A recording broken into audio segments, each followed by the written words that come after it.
Hello everyone, thanks for tuning in. Today I'm going to be taking you through a code pattern built around both the IBM Watson Discovery and Watson Knowledge Studio services. Let's start with a quick demo. This is a Node.js app using React JavaScript components. This app has 3 tab panels, which include a main dashboard, a panel with some pre-canned queries, and a panel to do some custom queries. The dataset driving the app is 2,000 Amazon food reviews that we gathered for around 30 or so select products. From the main dashboard, you can see all 2,000 reviews, but as you probably know, the Watson Discovery Service does much more than just store and retrieve data. It has a powerful analytics engine to enhance it, and it extracts a set of enrichments that include top entities, concepts, categories, keywords, and sentiment. And that is what we highlight here with these additional UI components on the left. The lists allow you to view and filter on all of these enrichments. Each list shows the top items found for each enrichment and the number of reviews containing that reference. So here's a quick glance at what types of items show up in these lists.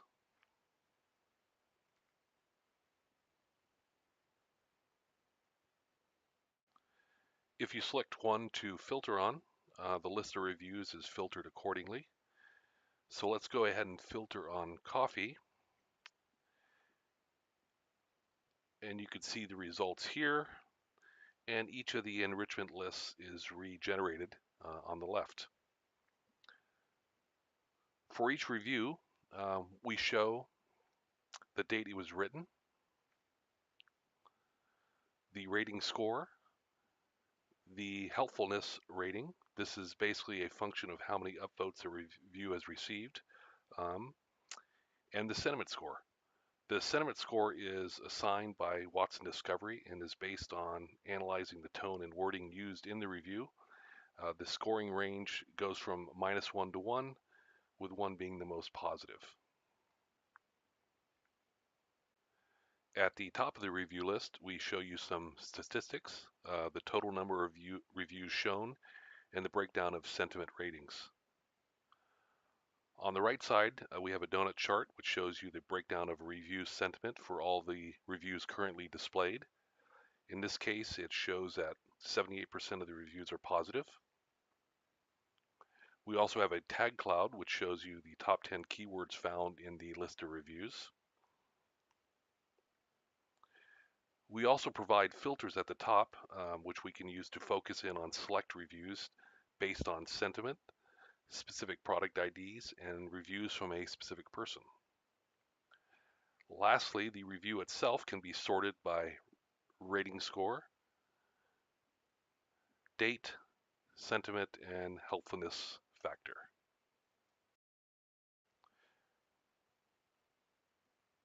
If you go to the second panel, we have some pre-canned queries that are based on a selected category of products. For example, you can query on food and drink, and we can see which reviews in this category have the highest ratings. The results will show the top 10 highest rated reviews. You can also do this for the top 10 reviews with the highest sentiment value. And we provide a few more queries that you can run. In the third panel, we provide a search input field and a number of filters. For example, I can look for all positive reviews that contain the word dog. And like the last panel, the results are shown here.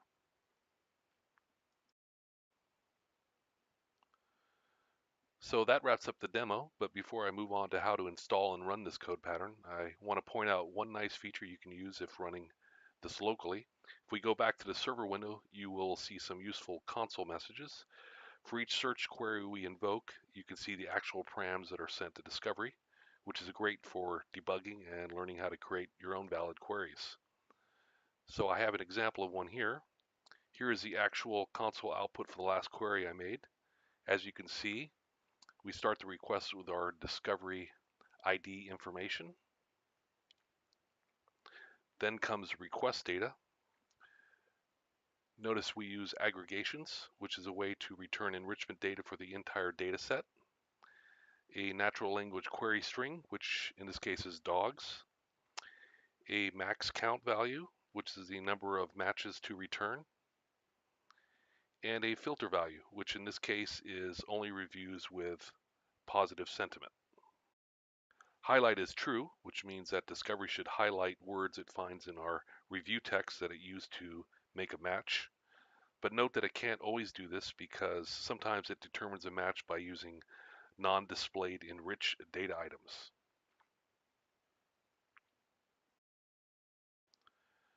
So let's dig deeper into this code pattern.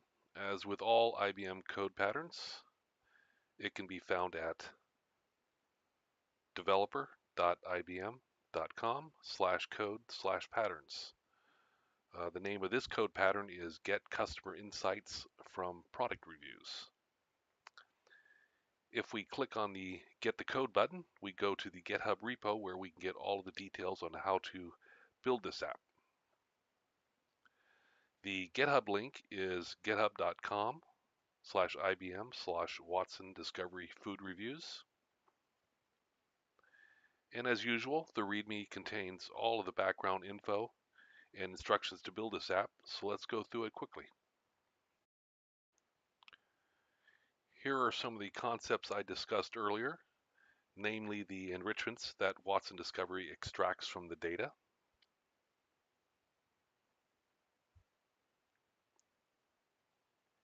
Here's a note about where we get our review data from, which is from kaggle.com.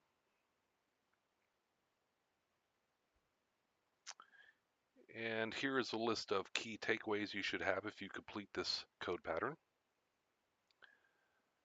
Then here's an architecture picture. So basically we create a custom model in Watson Knowledge Studio and import that model into Watson Discovery. The food reviews are then uploaded into Discovery and accessed by queries made from our application.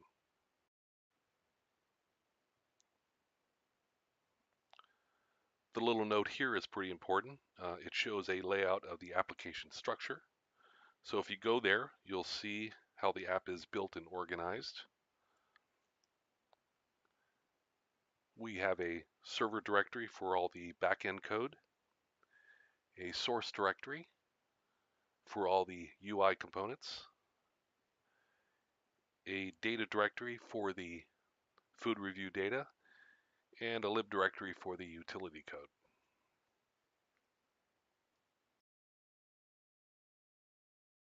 So let's go back to the README. These sections cover all the components used for this code pattern.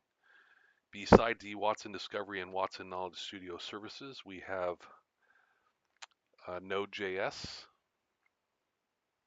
React. We use the Express framework for building the API and web server.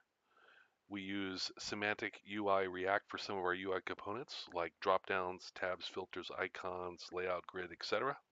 If you don't like the look and feel, it would be very easy to swap in your favorite UI framework. We use Chart.js for our graphs and charts. And lastly, we use Jest for running UI tests. Now let's talk about installation. In order to use the Watson Knowledge Studio or WKS model, you have to build this code pattern locally. Once you build the app, you can always deploy it to the IBM cloud, but you will need to first build it locally. All the steps to build the app are detailed here. Number one, clone the repo to your local system. Step two, create the Watson services, which are Discovery and WKS. Now the next several steps are specific to building the WKS custom model. So let me take a minute to discuss why we need this. So as I mentioned earlier, Watson Discovery is great at extracting generic enrichments. But what if I wanted more, especially if I knew there was some domain-specific information in my data they also wanted to identify? For example, let's take a look at one of our reviews. Here is an actual review in a raw format, which includes a summary and the actual review text. Here we can see that there is additional review specific data we can identify. I've underlined coffee, which is our product, Starbucks, which is our brand, and vanilla, which is an attribute of our coffee product. So this is where the Watson Knowledge Studio comes into play. It allows you to customize the extracted entities and relations specific to your data and add a custom machine learning annotator to your discovery pipeline.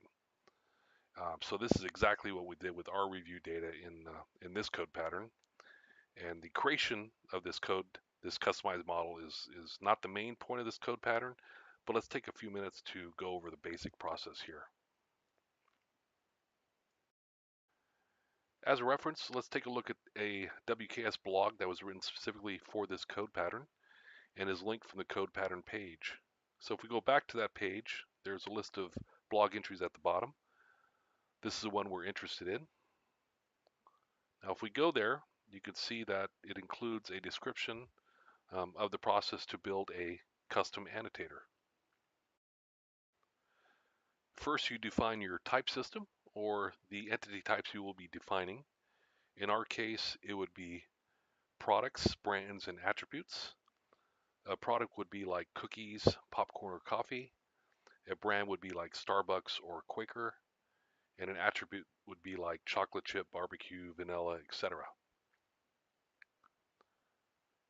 Next, you would import sample reviews that you can annotate, which is the process of identifying products, brands, and attributes and relationships in each of the sample reviews. This process is very detailed and should be done by multiple people, each having domain knowledge of the data being annotated. You can then train and test your model or annotator. The WKS provides performance statistics that tell you how well your model performs. You can continue to annotate more and more sample documents until the performance is acceptable. Once you have annotated enough sample reviews to achieve a acceptable level of performance, you can generate a model ID which can then be deployed to a specific discovery instance. So let's go back to the README. For this code pattern, all the hard work of annotating the review data has already been done for you, but you do still need to load in the pre-built files into WKS and generate the model ID yourself. You can do this by following the steps 3 through 7. This includes loading the pre-built types file, loading the corpus file containing all of our pre-annotated sample files. Then we train and create the WKS model. And lastly, we deploy it to our Watson Discovery Service. Beginning in step 8, we create our Watson Discovery collection, then create our collection configuration, which is where we assign the WKS model ID to our collection, which is done here. Then finally, we upload our 2000 review documents, which are located locally in the repo. In step 10, we enter our Watson Discovery credentials into our .env file, and then we're ready to run the app. And as I mentioned earlier, if you want to deploy the app to the IBM cloud, just follow the instructions here in step 12. The last thing I want to show you is the impact that the WKS model had on our discovery results.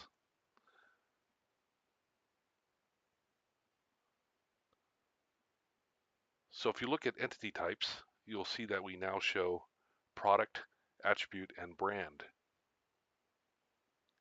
And if we filter on brand, and you look under entities, you should see brand names like Keurig, Starbucks, Greenies, and Quaker.